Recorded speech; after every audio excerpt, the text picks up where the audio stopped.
ยังรถเบิกรถเบิกไปหาเรื่องเลย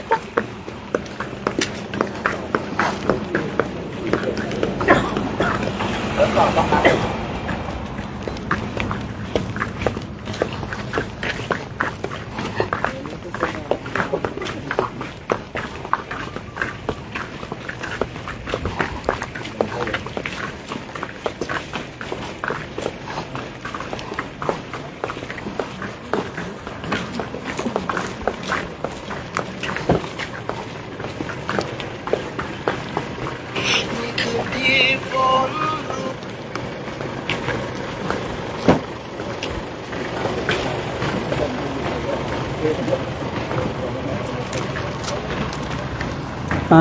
ก็ขอเจริญพรญาติธรรมนะทั้ง4ช่องทางทุกท่านเนาะในยามเย็นวันนี้เนาะก็เราก็จะได้ร่วมกันอนุโมทนาบุญกุศลกับพระคุณเจ้าของเราซึ่งพระคุณเจ้าของเราก็จะเดินทางเนาะพระสงฆ์อยู่นี่ก่อนอยู่ฝั่งนี้หมดเลยเดี๋ยวผมข้ามไปองค์เดียวก็ได้เดี๋ยวรอฝั่งนี้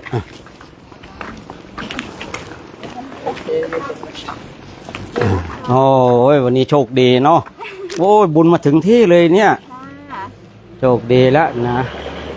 วันนี้มีพระมาเรามีโอกาสได้ทำบุญนะแต่ว่าทานน้ำเนี่ยเป็นเศรษฐีโอ้โบราณเขาว่านะบุคคลได้ทานน้ำจะเป็นเศรษฐีเนี่ยเอาหลวงตามาด้วยเอาน้องมาด้วยอ้าวมาอ๋อไอ้ตัวเล็กมาด้วยมาตัวเล็กแม่ประเคนนี่ก่อนสาธุไอ้ตัวเล็กเร็วมาประเคนนี่เร็วมาประเคนน้ำให้หลวงพ่อหน่อยเอาแตะหน่อยสาธุเดี๋ยวรับพรเด้อขอความสุขความสงบความร่มเย็นความผาสุกทั้งปวงจงบังเกิดขึ้นขอความปรารถนาทั้งปวงจงสำเร็จทุกประการด้วยเถิดอภิวาทนาสีลิสนิจังวุตตาปัจจายโนจตารโรธรรมาวัฏันติอายุวันโนสุขังพระลังโชคดีมีชัยนะโชคดีสาธุเน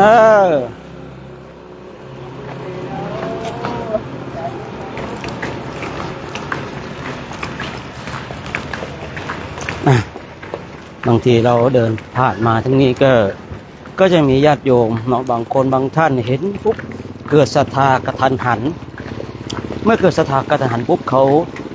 ทันสิ่งใดเขาก็ถวายสิ่งนั้น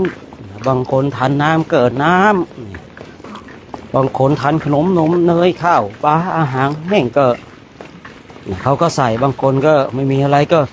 จับกระเป๋ามีปัจจัยเนี่ยเขาก็ถวายคือเราต้องเข้าใจว่าคือณเวลานั้นเนี่ยจิตใจของเขาเป็นบุญเมื่อจิตใจเขาเป็นบุญเนี่ยเขาอยากจะทำบุญเมื่อเขาอยากจะทำบุญเนี่ยเขาเจอสิ่งใดเขา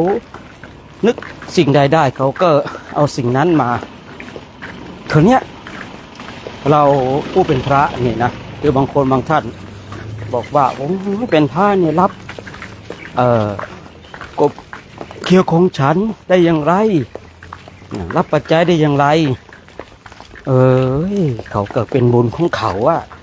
เราจะบอกโยมอย่างสมมติว่าเขาเอาข้าวมาถวายหลังเที่ยงไปแล้วนะแล้วเราไปบอกว่าโยมมันไม่ได้นะมันบาปนะมันผิดนะลองคิดถึงใจของผู้ที่อยากจะทำบุญใจเป็นบุญ100%แต่พอได้ยินอย่างนี้ปุ๊บฉันได้ทำบุญแต่ทำไมพระมันโยนบาปให้ฉันคือเราต้องเข้าใจนะบางทีเรารับมาแล้วเราก็เป็นน้ำถวายน้ำนี่ก็เป็นปัจจัยหลักเนาะส่วนสิ่งอื่น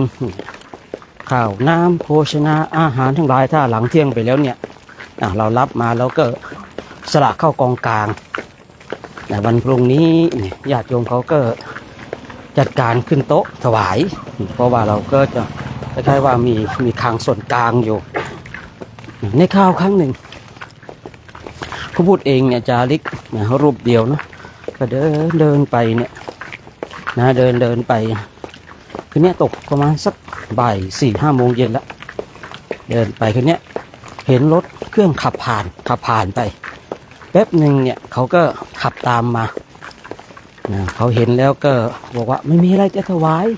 ขอถวายข้าวหลามก็แล้วกันโอ้โห4-5 โมงเย็นนะไอเราก็เดินมาเหนื่อยนะมานึกเขาก็ถวายกินข้าวหลามนี่หอมคือที่เราเดินองค์เดียวรูปเดียวเนี่ยคือเราจะเก็บไว้มันก็ไม่เหมาะใช่หรือเปล่าเก็บไว้เหมาะก็นี่เมื่อรับเสร็จนะให้พรเสร็จนะก็บอกแล้วก็ส่งคืนพระอ้าวนะอาตมารับทานของญาติโยมเรียบร้อยแล้วนะข้าวหลามที่เป็นของอาตมาแล้วแต่ว่าอาตมาเนี่ยขอส่งคืนเราก็ทำท่ามุบมิบนิ้วอ้าวเสกให้ด้วยทำปากมุบมิบอ้าวเสกให้ด้วยน้องไปแบ่งกันกินนะ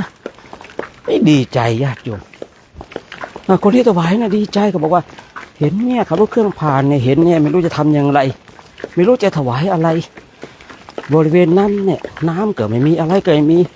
บังเอิญตนเองจะซื้อข้าวหลามมาไว้กินตอนเย็นเจอพระซะก่อนก็เลยถวายเจอพระก่อนก็เลยถวายก็เนี่ยเราเดินรูปเดียวเนี่ยคือ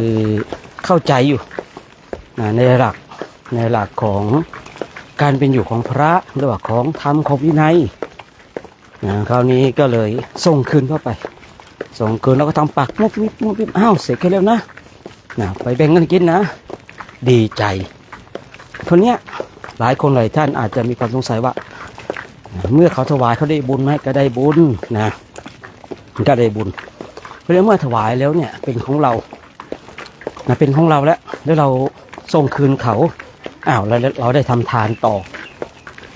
ที่แรกเป็นของญาติโยมเนี่ยทำบุญ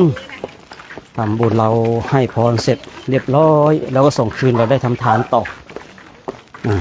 แล้วบางคนบางท่านว่าจ้ะสาธุเ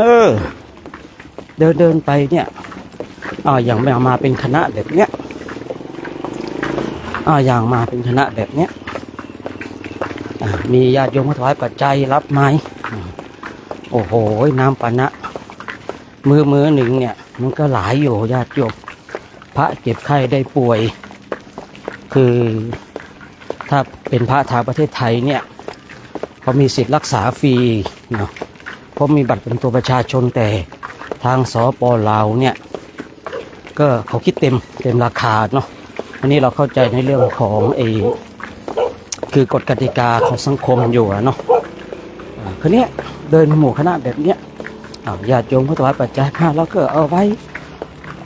เติมน้ำมันรถที่รถติดตามบ้างดูน้ำปานะบ้างดูยาบ้างในส่วนอื่นๆที่ขาดไปแล้วก็ถ้าเดินรูปเดียวถ้าถามว่าอาตมาสำหรับอาตมาภาพเองนะแล้วมาเดินรูปเดียวเนี่ยเวลาเขาถวายก็รับนะแต่พอเราไปเจอวัดเราก็แวะเข้าวัดเลยแล้วเราก็เอาใส่ตู้บริจาคค่าน้ำค่าไฟคือทำไมจึงรับล่ะอย่างที่ได้กล่าวไว้เมื่อตอนต้นว่าก็ใจของเขาเป็นบุญใจของญาติโยมเป็นบุญแล้วเราบอกว่าโอ้ยโยมถวายไม่ได้นะมันบาปตกเย็นแล้วผ้าฉันเข้าไม่ได้พระจับปัจจัยไม่ได้เราลองคิดดูว่าใจของบุคคลที่อยากจะทำบุญเนี่ยเป็นอย่างไรใจมันก็ตกเนาะถ้าเราคิดอีกอย่างหนึ่งใจของเขาเป็นบุญเวลาที่ใจของเขาเป็นบุญเขาได้ถวายแล้วถวายเสร็จถ้าเขาตายตอนนั้นเขาไปสวรรค์แต่ถ้าว่าเราบอกว่าโยมไม่ได้นะถวายขบเกี่ยวของฉันนี้หลังเที่ยงวันแล้วมันบาปนะว่าโยมมันบาปนะถวายปัจจัยเนี่ยถ้าเราคุยอย่างนี้สมมติเขาตายตอนนั้นเป็นยังไงใจของเขาเศร้าหมองเมื่อใจของเขาเศร้าหมองก็ตกนรกกันสิเนี่ยคือเราต้องเข้าใจและเราต้องรู้หลักในการเป็นอยู่ของพระด้วยเนาะคืออาตมาภาพเองเนี่ยคือก็จะจาริกธุดงค์ทั้งรูปเดียวแล้วก็กับหมู่คณะช่วงนี้ก็เดินกับหมู่คณะ หลังจากเสร็จภารกิจจากหมู่คณะแล้วเนี่ยก็เดินรูปเดียวบ้าง2 รูปบ้างเนี่ยเดินรูปเดียวเนี่ยก็ถวายอย่างที่ว่าถวายปัจจัยเนี่ยเอาปัจจัยเขาเป็นบุญเนี่ยเราก็ต้องรับพอรับเสร็จเราก็เอาไปใส่ตู้บริจาคนะเจอวัดเราก็ใส่ตู้บริจาคตามวัดนะเป็นค่าน้ำค่าไฟไปนี่ก็เป็นเช่นนี้เนี่ยคือบางคนบางท่านก็ไม่เข้าใจกันเนาะคิดว่าพระไม่รู้โอ้โหพระท่านบวชมาอะไรทำไมท่านจะไม่รู้ท่านทั้งหลายท่านรู้จักแต่ว่าคือเนื่องด้วยคำว่าบุญนะคือเราต้องการให้ญาติโยมได้ทำบุญสุนทานให้รู้จักคำว่าบุญนะให้รู้จักคำว่าบุญถ้าเราไปเอาเรื่องของความว่าอ้าวมันผิดวินัยนะคนจิตใจเขากำลังเป็นบุญอยู่ดีๆอะแล้วเราไปว่าเช่นนั้นเนี่ยจากใจที่เป็นบุญมันก็กลายเป็นใจที่เป็นบาปคราวนี้อาตมาภาคมีประสบการณ์นะตอนที่ไปเดินรูปเดียวเนาะเดินไปเนี่ยเดินไปผ่านร้านค้าเห็นแม่ค้าเขาคือพูดง่ายๆว่ากิริยามันออกว่าเขาอยากจะถวายน้ำแต่เขาก็ไม่กล้าเหมือนกับอยากจะถวายแต่เขาก็ไม่กล้านะเราเห็นอาการแล้วก็อ้าวโยมว่าไงกันอาตมาเลยทักก่อนปกติไม่ทักนะโยมอยากจะถวายน้ำได้ไหมอ๋อได้สินะพอถวายเสร็จเมื่อกี้โยมก็บอกว่าทีแรกจะนิมนต์แล้วแต่ไม่กล้านิมนต์อ้าวทำไมอ่ะเมื่อหลายวันก่อนเนี่ยโยมเนี่ยนะได้ใส่นมให้กับพระพอใส่ปุ๊บเนี่ยโยมเนี่ยถูกพระท่านว่าตำหนิว่าเป็นโยมทำไมไม่รู้จักวินัยรู้ไหมว่านมเนี่ยถวายไม่ได้แต่เขาว่าแรงกว่านี้นะตั้งแต่วันนั้นโยมก็เลยแบบไม่กล้าทำบุญอีกเลยนะเวลาเห็นพระเดินธุดงค์เนี่ยก็ไม่กล้าที่จะถวายน้ำเลยกลัวไปเลยอาตมาภาคก็บอกว่าโยมคือที่จริงใจของเราเป็นบุญเนี่ยเรามีอะไรก็ถวายท่านไปนะเราถ้าให้ดีเราก็ถามท่านกันแล้วกันว่าท่านรับนมไหมรับปัจจัยไหมถ้าไม่มีก็น้ำดื่มเนี่ยเราก็นั่นไปคือก็คุยกันพักใหญ่เพื่อให้เขาเข้าใจคือถ้าไม่คุยให้เขาเข้าใจเนี่ยคือบุคคลเนี้ยญาติโยมเนี่ยก็จะกลายเป็นคนกลัวพระไปไม่กล้าที่จะทำบุญสุนทานแล้วกรรมก็จะตกกับพระรูปเนี้ยรูปที่บอกว่าโอ้ทำแบบนี้มันบาปนะไม่รู้จักวินัยเนี่ยไม่รู้จักวินัยไม่ศึกษากันโยมเนี่ยมันถวายได้ยังไงนมเนี่ยนะคือถวายนมหลังเที่ยงอะคือกรรมตกถึงใครนะกรรมก็ตกถึงพระรูปนี้พระรูปนี้ทำลายรากของสงฆ์ทำสร้างความเดือดร้อนให้กับสงฆ์พระรูปนี้ก็ขัดขวางทางบุญของญาติโยม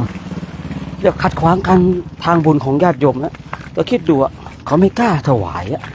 เขาอยากจะคำว่านิมนต์แต่ก็ไม่กล้ากลัวโดนด่าเรื่องก็เคยเกิดมาแล้วฉะนั้นเราก็เข้าใจกันนะให้เข้าใจว่าการที่ญาติโยมที่เห็นเดินมาเห็น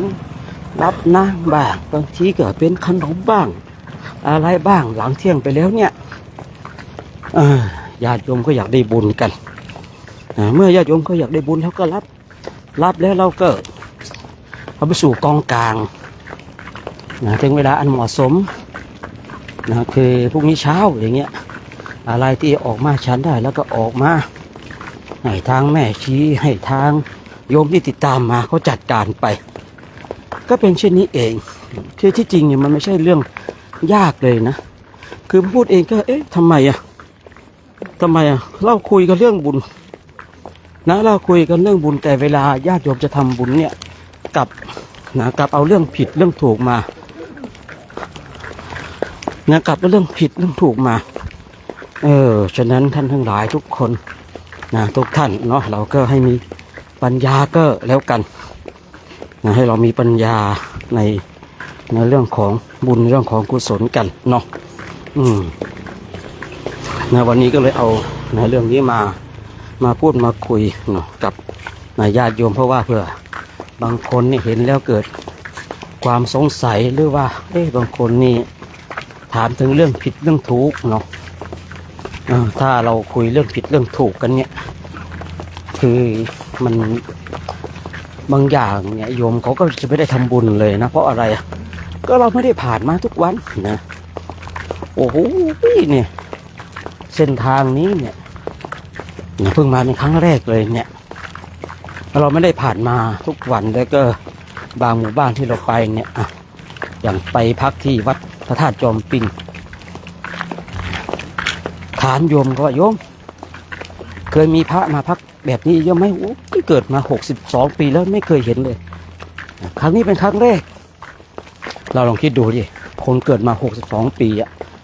ไม่เคยทำบุญไม่เคยได้ทำบุญกับคณะสงฆ์คณะใหญ่ในหมู่บ้านของตนเองแบบนี้เนี่ยเราเดินมากันเนี่ยญาติโยมบางคนเขาเกิดศรัทธากระทันหันเกิดศรัทธากระทันหันแล้วเขาก็ถวายไปถวายไปบุญเขาได้แล้วนี่เมื่อบุญเขาได้แล้วเนี่ยเขาสมภารปรารถนาแล้วนี่ใจของเขาเนี่ยมันฝังบุญไว้แล้วเขาก็จะนึกโอ้ยวันนั้นปีนั้นนะมีพระธุดงค์มาฉันได้ถวายน้ำปานะถวายอาหารเขาก็จะคุยจนเขาตายเพราะมันเป็นภาพแห่ง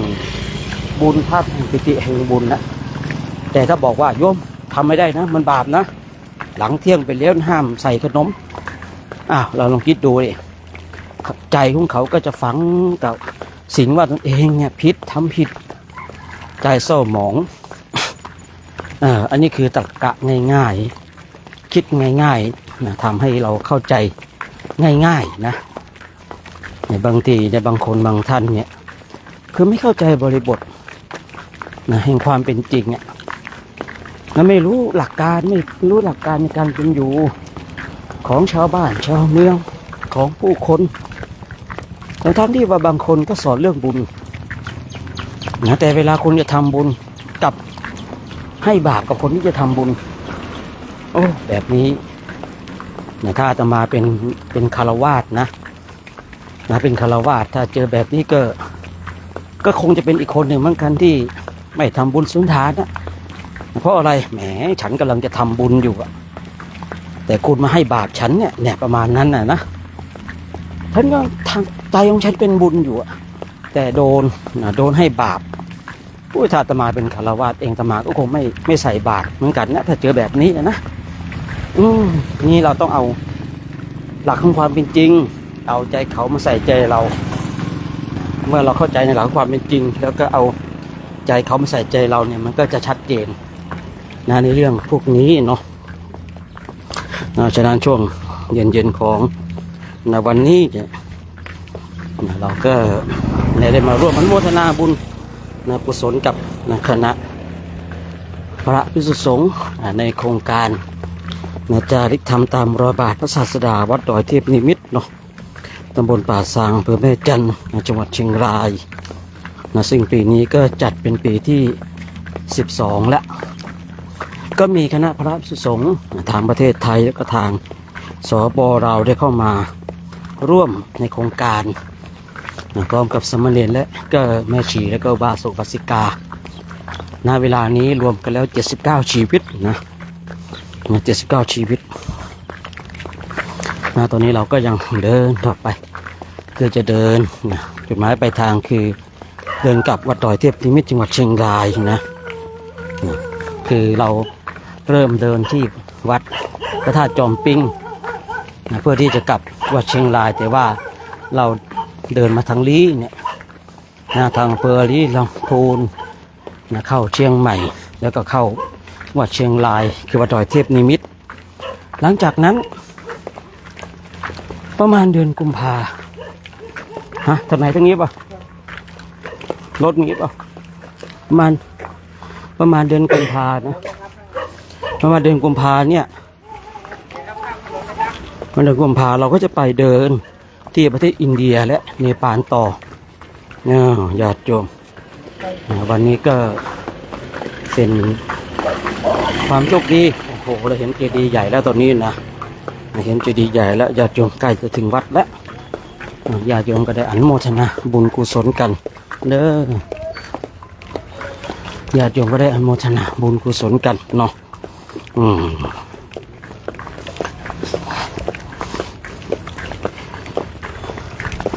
อันนี้ก็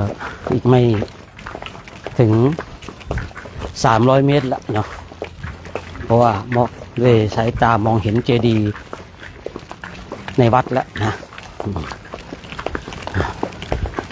วันนี้ก็จะชิเตงเมเราชนะแล้วอีกวันหนึ่งนะจะชิเตงเมแล้วนะอีกไม่เท่าไรก็จะถึงชิเตงเมถึงวัดเนาะซึ่งวันนี้เองก็มาพักที่วัดนะบ้านจลานะแต่บางอันเขาบางที่เขาก็เรียกว่าบ้านศาลาสงสัยต้นกำเนิดอาจจะเป็นหมู่บ้านจลาเนี่ยเนาะพอไปมาอาจจะเป็นคือเพี้ยนไปเป็นหมู่บ้านศาลาเนี่ยนี่เราเห็นป้ายโรงเรียนบ้านจลานะจออาจะรออาลาคือลาลับนะไม่ใช่ลารอเรือนะนี่เป็นลารอลิงนะเป็นลารอลิงหมู่บ้านจลาอันนี้คือไม่แน่ใจว่าชาวบ้านแถบนี้เขาเรียกว่าหมู่วัดบ้านจลาหรือว่าบ้านศาลานะต้นกำเนิดจริงๆเนี่ยน่าจะเป็นหมู่บ้านเป็นวัดจลานะพอผ่านการเวลาไปก็กลายเป็นวัดบ้านศาลาจลากับศาลานี่ใกล้ๆกันเนาะถ้าพูดไวๆนี่ก็เหมือนคำเดียวกันนะเนี่ยบ้านนาจลาบ้านนาจลาบ้านศาลาจลาศาลาจลาศาลาเนี่ยคล้ายๆกันนะถ้าคนพูดไม่ชัดนี่ก็เหมือนกันเลยนะถ้าพูดไม่ชัดนี่เหมือนกันเลยเนาะบ้านจลาหมู่บ้านศาลานะนาศาลานาจลาโอ้โหพญานาคตัวเบลเลอร์เลยยาวด้วยนะมีพญานาคด้วยเนาะ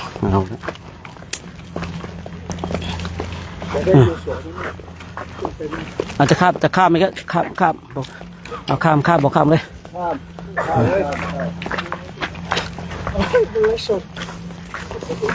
เนาะญาติโยม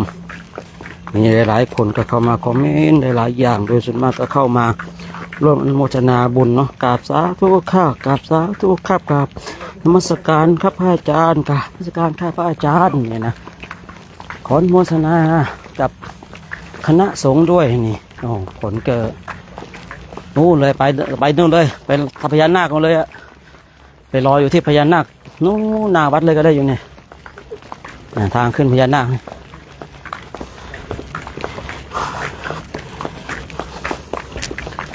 ก็คุณโยมหลายคนเนาะยังไงเราก็มาร่วมอนุโมทนานี่เห็นแถวสวยยาวสวยเนี่ยญาติโยมเนาะจะมาภาพดูอีกโทรศัพท์อีกเครื่องหนึ่งเนาะในการไลฟ์นะโอ้ญาติโยมดูนะดูพญานาคนู่นเอาหันกล้องไปทางพญานาคนู่นนะพระเราเดินไปเลยเดินไปก่อนเลยไปสุดนู่นเลยต้อง2 อันเลยไปนู่นเลยทองแดงไปรออยู่นู่นเลยนะจะไปรออยู่นู่นเลยไม่ขาดหรอกไปเถอะ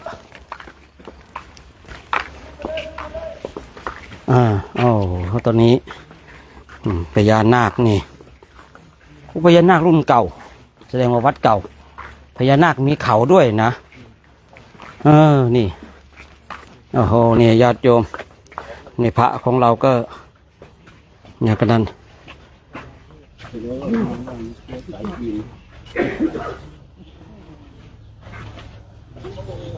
ช่วยงานนี้เลย เอาอย่าให้บังสดสิอย่าให้บังกล้องไลฟ์สดสิมาอยู่ที่เดียวกันที่นั่นไงนั่นไงเป็นเด็กใหม่ทั้งหมดเลยปีนี้นะทั้งมือไลฟ์สดทั้งมือถ่ายรูปนะเลยต้องบอกกันนี่ญาติโยมอนุโมทนากันเด้อนี่นะนี่พระท่านเดินโอ้โหวิมานเลยเนี่ยโยมอนุโมทนาบุญเอาเด้ออนุโมทนาบุญเอาบุญใดที่พระภิกษุสงฆ์องค์สมณเณรนะแม่ชีบาสุกบาสิกาได้ทำวันนี้ได้รับชัยชนะวชิแตงเบแล้ววันนี้ขอให้ข้าพเจ้าจงมีชัยชนะได้รับความสุขความเจริญอธิษฐานดิอธิษฐานจิตไปนะอธิษฐานจิตไปนะฉะนั้นญาติโยมทุกคนโชคดีกันเด้อเดี๋ยวค่อยดูพระกันนะเอาคุยได้คุยเลยทักทายไปสบายดีเนี่ยออก ไปทางไหนนี่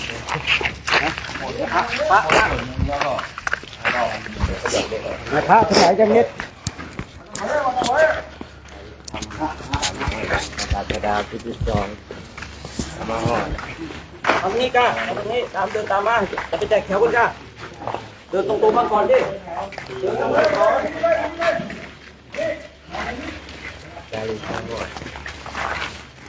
ทั้งหมดเดินเข้าไปเลย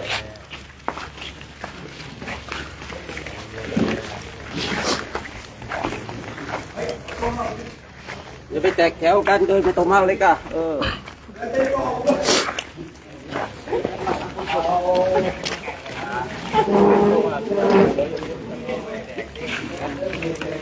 งานที่เตาเลย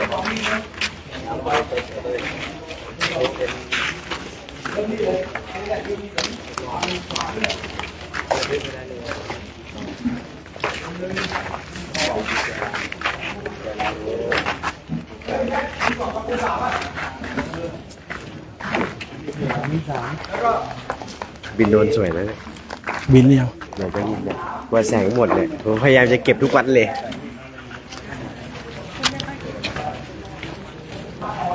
พูดเลยไปกิน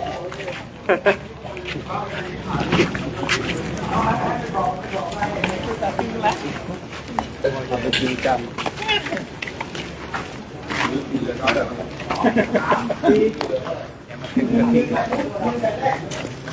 ดึงไปครั้งแรกก็ดึงไปครั้งแรกก็ได้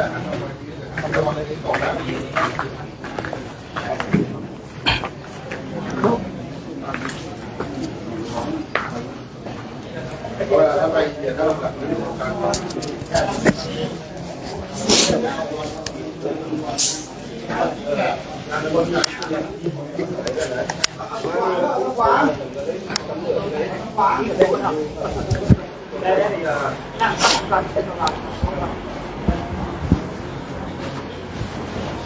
เอาของไว้นอกก่อนที่พักก็ติ้นไปอย่างเดียว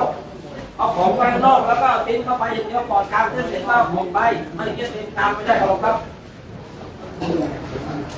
เอาสัมภาระไปไว้ข้างนอกก่อนนะครับ ยกเว้นเต็นท์นะครับ ติดแปะนั่งอย่างนี้แล้ว ของพี่ของใครเอาสัมภาระไปไว้ข้างนอกก่อนพระอาจารย์บอกนะเอาแค่เต็นท์ขึ้นมาก่อนแล้วมากางสัมภาระอะไรมันจะได้ไม่เกะกะกันครับ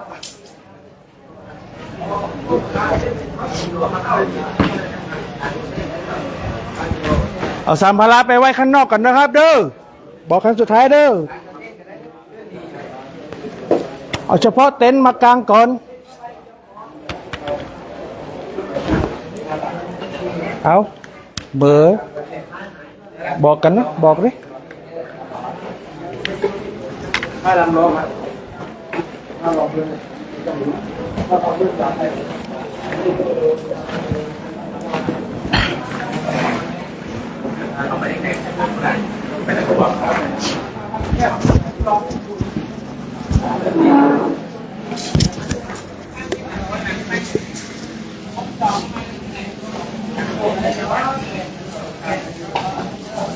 ม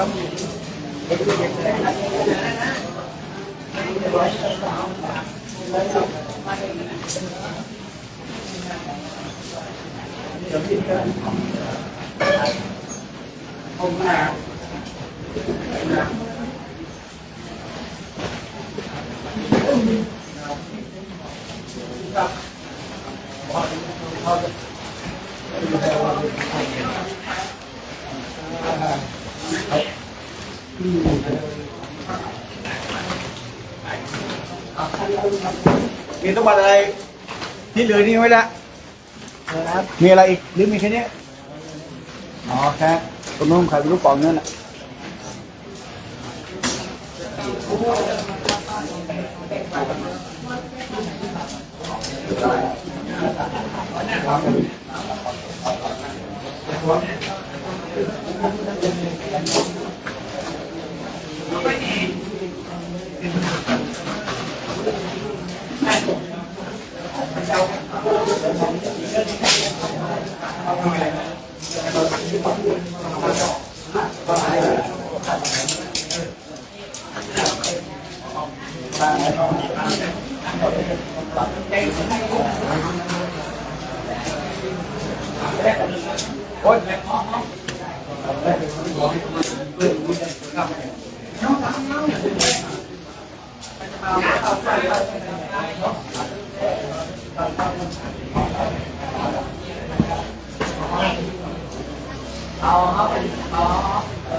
ขาต้องใช้ขาไม่ได้ใช้แขนไปให้ดูมั่งอะไรอ่ะ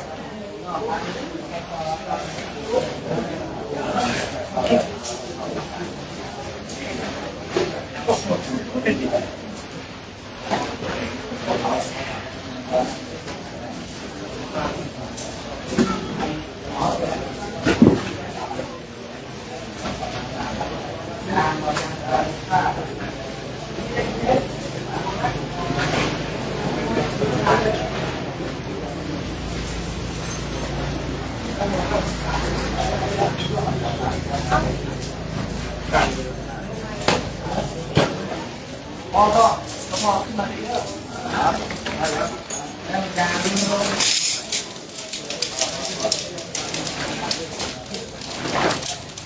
คือเอาแล้วเอาการให้ได้ข้าวใส่ได้เนาะข้าวใส่หรอดูน่าใส่หรอแล้วหนาวได้มีหม้อมีแม่ยังบอกอะไรเนาะย่างแจงออกมาบ่เอ็กซ์จะสิ